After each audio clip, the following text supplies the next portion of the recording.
All right, welcome back. You wanted to know more about what makes those high achievers tick. The ones who seem to just nail their goals without breaking a sweat.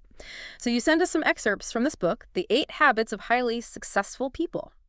Let's dive deep into these habits and see if we can unlock some of those secrets and maybe even apply them to our own lives. Yeah, it sounds like a plan. It's always fascinating to see how these self-help books, from way back when, can still be relevant today. Like this one was published in 2001, and I'm Mm. sure some of those insights are still pretty powerful. Right. And the book breaks it all down into 8 habits. The first two, I think, work really well together. Right. Setting crystal clear goals and then actually taking action on them. Yeah, that makes sense because it's not enough to just have this vague idea of what we want, right? It's like having a destination in mind, but no map or even a car to get there. Hmm. This book says that unclear goals can actually, I guess, sabotage our motivation. Oh, yeah, definitely. It's like that example from the book. Do you remember the Ralph Cramden syndrome?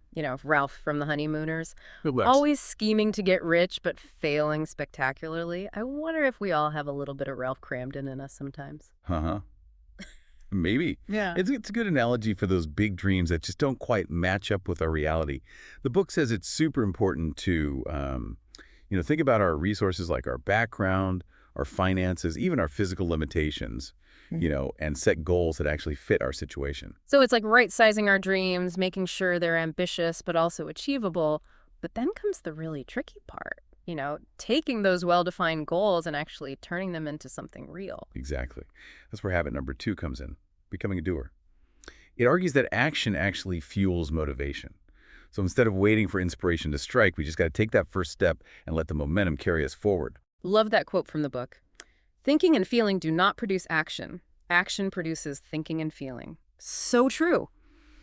But what if that first step feels impossible? Like, where do you even begin when you're feeling stuck? Well, the book suggests creating what they call a kickoff ritual, something that helps shift your brain into action mode. Could be listening to a pump-up song, visualizing your success, or even just taking a few deep breaths, Yeah. whatever works for you. So it's like tricking our brains into getting things moving.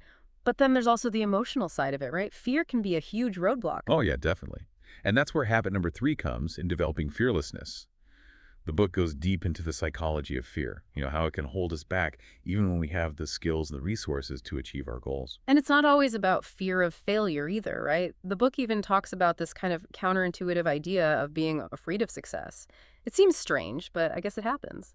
It does. It can be that we're worried about the responsibility that comes with success, or maybe the changes it might bring to our lives, or even disappointing other people.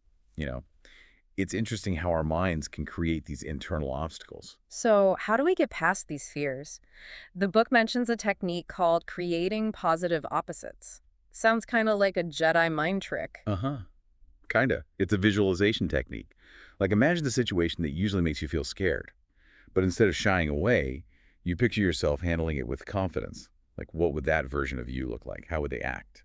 By practicing this over and over, you're basically rewiring your brain's response to anxiety. So, we're training ourselves to respond to fear with courage and action. I like that. But even if we conquer our fears, we still need to have faith in ourselves, right? Exactly. That's the foundation for habit number 4, believing in your success. This one's all about the power of our beliefs, both the ones that limit us and the ones that push us forward. And often the biggest obstacle isn't our lack of ability, but our lack of belief in our own potential. Right. The book uses this great analogy, the elephant that's been tied to a post since it was a baby. Even when it's grown strong enough to break free, it still believes it can't.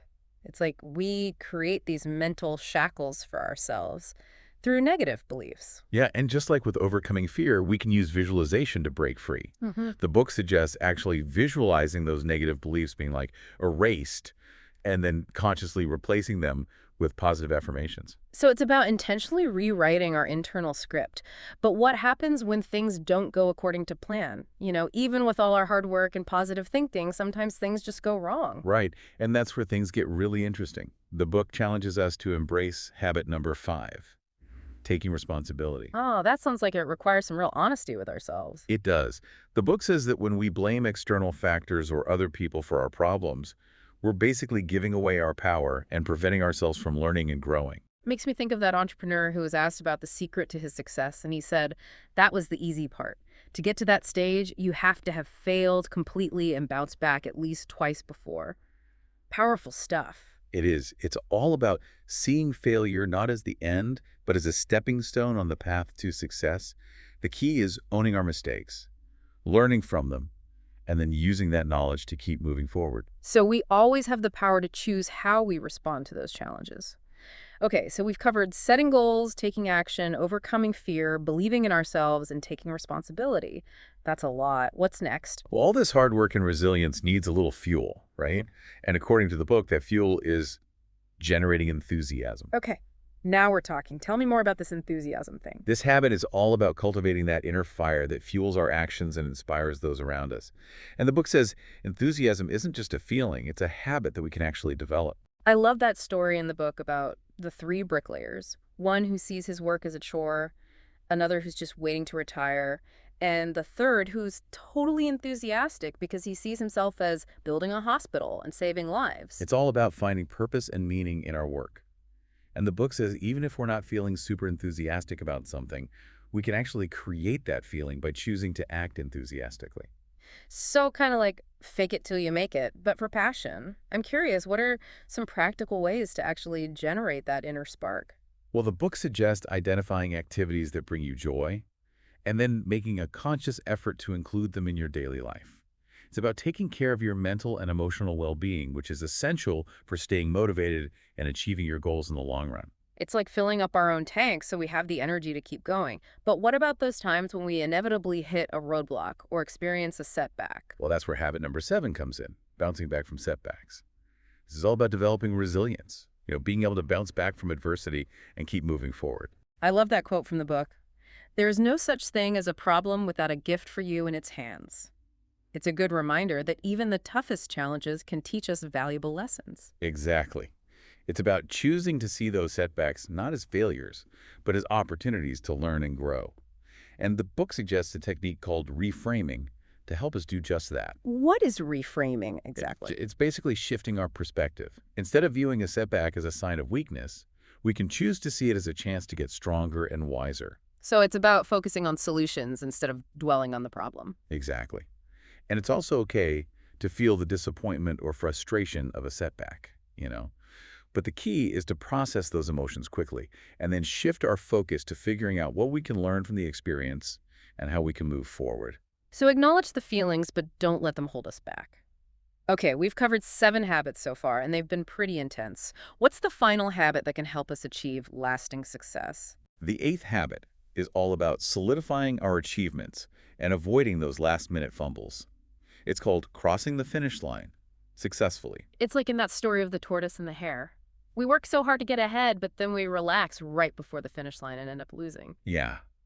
The book says it's important to avoid complacency and keep pushing ourselves even when we're close to achieving our goals. Reaching the goal is just the beginning. We need to keep growing and keep striving for more. So how do we make sure our success lasts? The book mentions something about taking an extra step. It's about going above and beyond what's required to simply achieve the goal. It's about taking those extra steps to make sure our success is sustainable and creates lasting change. Like if your goal is to lose weight, don't stop there. Create healthy habits that will help you keep the weight off long term. Exactly. Make sure your success isn't just a one-time event, but an ongoing process of growth and transformation. Wow, we've covered a lot of ground already. These 8 habits seem like a really powerful roadmap for achieving success. But it's not just about individual achievement, is it? That's a great point. The book focuses mainly on personal success, but it raises some interesting questions about collective success too. How can we use these principles to create positive change in the world around us? It's something to think about. Yeah, and maybe something we can explore further as we dive deeper into each of these habits individually. Sounds good to me. All right, welcome back to our deep dive into the 8 habits of highly successful people. In part 1, we laid out all 8 habits, and now I'm thinking it's time to roll up our sleeves and see how we can actually use them in our own lives. Yeah, let's get practical. Remember those first 2 habits, clarifying your goals and becoming a doer. They really set the stage. Right. It all starts with having a clear vision of what we want. It's not enough to just have these big, vague dreams. Definitely.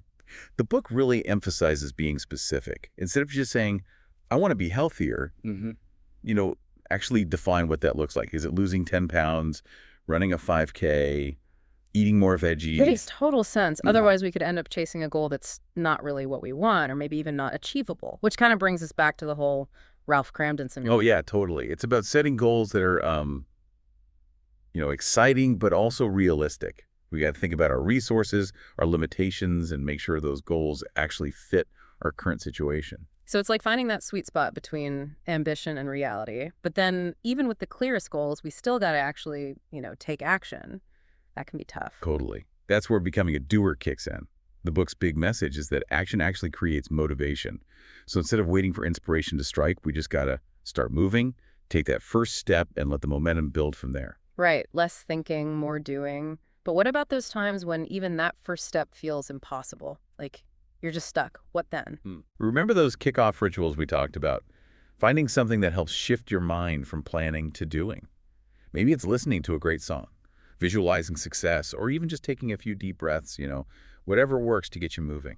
It's like giving ourselves permission to dive in. And the book also talks about eliminating those sneaky time wasters that, can drain our energy and productivity, like endless scrolling on social media or getting bogged down in pointless meetings. Yeah, we got to be mindful of how we spend our time and make sure our actions are actually moving us toward our goals. Sometimes it's as simple as setting boundaries, saying no more often, or delegating tasks to others. So clear goals, action-oriented mindset, that's a great foundation. But for a lot of people, I think fear can be a real obstacle. Oh, absolutely. Fear can definitely sabotage our best efforts. And that's why the book dedicates an entire habit to developing fearlessness. It's interesting how the book points out that fear isn't always about like a specific threat. Sometimes it's just this vague feeling of anxiety that keeps us from taking risks or pursuing our dreams. Right. And it's not always about the fear of failing either. We talked about the fear of success. Yeah. That feeling of being overwhelmed by what might happen if we actually achieve our goals. That creating positive opposites technique was pretty cool. It's like using our imagination to reprogram our brains and change how we react to fear. Yeah, exactly. It's about intentionally replacing those mental images of fear with images of courage and confidence. Think about a situation that usually triggers your fear response, and then visualize yourself handling it smoothly and confidently. What does that version of you look like? How do they act? The more we practice this, the more we're training our minds to respond to fear with action. So it's like creating a mental movie where we're the hero of our own story. And the more we watch that movie, the more likely we are to actually live it in real life. I like that. Exactly. But even if we conquer those fears, we still need that inner belief in ourselves. Hmm. That's the foundation for everything else. Right.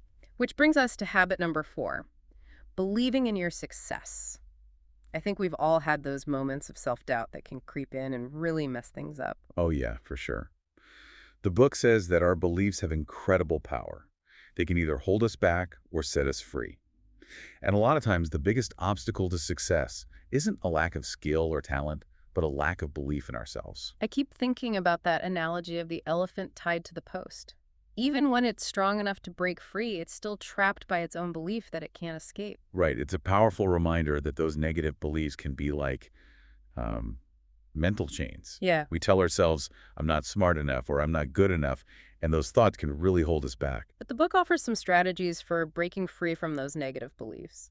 I like that idea of visualizing them being erased and then replacing them with positive affirmations. It sounds simple, but it can really work. Yeah. When we focus on those positive beliefs, we're actually changing the way our brains are wired. So it's like giving our brains a mental makeover. But even with the most positive mindset in the world, sometimes things just don't go our way. How do we deal with those inevitable setbacks? When things just go wrong.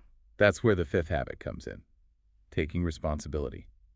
And this one can be tough because it requires being really honest with ourselves. It's about resisting the urge to blame other people or circumstances when things don't go according to plan. Right. Exactly. The book argues that blame is basically a form of self-sabotage. It keeps us stuck in a victim mentality and prevents us from learning from our mistakes. It's like that quote we mentioned earlier. That was the easy part. To get to that stage, you have to have failed completely and bounced back at least twice before. Failure is a part of the journey. It's not the end of the story. Right. The key is to own our mistakes, figure out what went wrong, and then use that knowledge to do better next time. So we always have the power to choose how we respond to those challenges. Okay, we've covered setting goals, taking action, overcoming fear, believing in ourselves, and taking responsibility. Whew, That's a lot. What's next? Well, all this hard work and resilience needs a little fuel, right? And according to the book, that fuel is generating enthusiasm. All right, now we're getting to the good stuff. Tell me more about this enthusiasm thing. It's all about finding that inner spark that makes us feel excited and passionate about what we're doing. And the cool thing is, the book says enthusiasm isn't just a feeling, it's a habit we can actually cultivate. I remember that story about the three bricklayers. The one who saw his work as a calling, not just a job, was the one who was truly enthusiastic and fulfilled. Exactly. It shows how important it is to find purpose and meaning in what we do. And even if we're not feeling super enthusiastic about something, the book says we can actually create that feeling by choosing to act enthusiastically. It's like tricking our brains into feeling more passionate. Okay, so fake it till you make it, but for passion. I'm curious to hear more about those practical strategies for generating that inner spark. What does the book recommend? Well, one simple but effective strategy is to identify the things that bring you joy and then make a conscious effort to include those things in your daily life. Taking care of your mental and emotional well-being is key for staying motivated and achieving those long-term goals. So it's like filling our own tank so we have the energy to keep going. Makes sense. But even with all the enthusiasm in the world, we all hit those inevitable roadblocks and setbacks. How do we bounce back from those? That's where habit number 7 comes in, bouncing back from setbacks. This is about developing resilience, that ability to bounce back from adversity and keep moving forward. I loved that quote from the book. There is no such thing as a problem without a gift for you in its hands. It's a good reminder that those tough times can actually teach us valuable lessons. Absolutely. It's about choosing to see those setbacks, not as failures, but as opportunities for growth and learning. And the book recommends using a technique called reframing to help us shift our perspective. What is reframing exactly? How does that work? It's basically changing the way we look at a situation. Instead of viewing a setback as a sign of weakness, we can choose to see it as a chance to get stronger and learn from our mistakes. So it's about focusing on the positive, looking for the opportunity in every challenge. Yeah, and allowing ourselves to feel those negative emotions, the disappointment, the frustration, but not letting them control us. Process those feelings and then move on. So feel it, learn from it, and then let it go. Okay, we've covered 7 habits, all super insightful. What's the final habit? The one that helps us lock in that success and make it last. The 8th habit is all about making sure our success is sustainable. It's called crossing the finish line successfully. It's like that story of the tortoise and the hare, right? Work so hard to get ahead and then lose it all at the last minute. Exactly. The book warns us about becoming complacent. We got to keep pushing ourselves, keep growing, even when we're close to achieving our goals. Reaching the goal is just the first step. So how do we make sure our success sticks? The book mentions taking an extra step. What does that mean? It's about going beyond just achieving the goal. It's about taking those extra steps to make sure the success lasts and creates real change. Like if your goal was to learn a new language, don't just stop taking lessons once you've reached a certain level. Keep practicing and using the language to make sure you retain what you've learned. Exactly. Make sure your success isn't just a one-time thing, but part of an ongoing process of growth and improvement. All right, welcome back to the final part of our deep dive into the 8 habits of highly successful people. We've explored each habit in detail, and now that we've kind of, seen the whole picture, I'm curious to hear your overall thoughts. Like, what really stood out to you from this book? As we were talking about each habit, it really struck me how interconnected they all are. It's not about just mastering one habit in isolation. It's more like weaving them all together to create this kind of tapestry of success. That's a great way to put it. It's like they build on each other. You start with a clear goal, then you take action, you overcome those fears, you start to believe in yourself, and it all just kind of reinforces and amplifies the next step. And it's fascinating how these principles still hold up. Yeah. Even though the book was published way back in 2001, I guess some things about human potential are just timeless. You know what I mean? Right. The world has changed so much since then, but these habits are just as relevant today. I think it shows that true success isn't about chasing those, flashy trends or quick fixes. It's about cultivating those inner qualities that allow us to thrive no matter what life throws at us. Yeah, like resilience, self-belief, enthusiasm. Those are the real foundations. And the book doesn't pretend it's easy. It acknowledges that achieving true success requires effort, discipline, and a willingness to push ourselves beyond our comfort zones. Definitely. There's no magic formula. It's about showing up consistently even when we don't feel like it and making those daily choices that align with our goals. And as we've talked about, it's also about embracing those setbacks and seeing them as opportunities for growth. Oh, yeah, that was a big one for me. Reframing challenges. That really resonated. It's about looking for that hidden lesson or that Mhm. silver lining in every obstacle. So, as we kind of wrap up our deep dive into these 8 habits, is there one that really speaks to you personally? Like one that's been particularly helpful in your own life? For me, it's generating enthusiasm.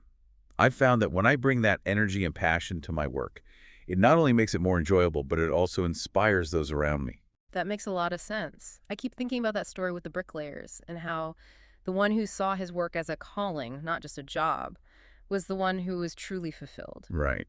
It's a good reminder that success isn't just about achieving external goals. It's also about finding that internal motivation and that sense of purpose.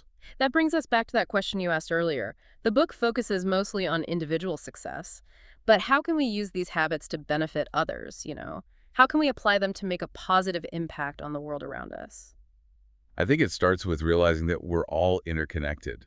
You know, when we achieve success in our own lives, it creates a ripple effect that can inspire and uplift others. It's like they say, a rising tide lifts all boats. When we strive for excellence and embrace these habits, we're not just helping ourselves, we're contributing to a more successful and positive society. And imagine what could happen if we approached some of our biggest challenges, like, climate change or poverty or inequality, with that same level of clarity, action, and belief in our collective ability to make a difference. That's a powerful thought. It reminds us that success isn't just about personal gain, it's also about using our talents and our energy to make the world a better place. So as we wrap up this deep dive, I encourage everyone listening to think about how they can use these habits to create positive change, not just in their own lives, but also in the world around them. I love that. It's a great reminder that the journey doesn't end here. Keep exploring these habits, keep challenging yourselves to grow, and most importantly, keep diving deep. Thanks for joining us.